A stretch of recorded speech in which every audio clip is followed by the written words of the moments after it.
Good evening po mga idol. So for today, andito po kami sa Balay Mario dito sa Pasmulangka, Silang Cavite.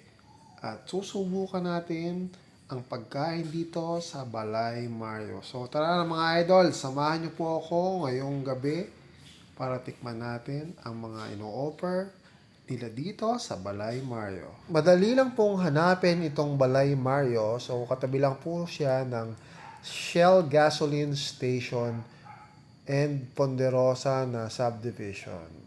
So pagpasok nyo pa lang po dito sa Balay Mario, sasalubungin po kayo ng kanilang wooden rustic themed na restaurant at may mga kubo-kubo po sila for alfresco dining at kita nyo naman po ang ganda ng surroundings nila. Napakasarap kumain kapag ganito ang vibes ng paligid. At yan po ang kabuuan ng lugar nila mga idol. At eto na po kami sa aming kubo at sineserve na po yung mga in-order namin.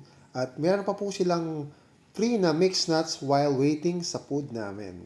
At eto na po mga idol yung in-order namin na mga food.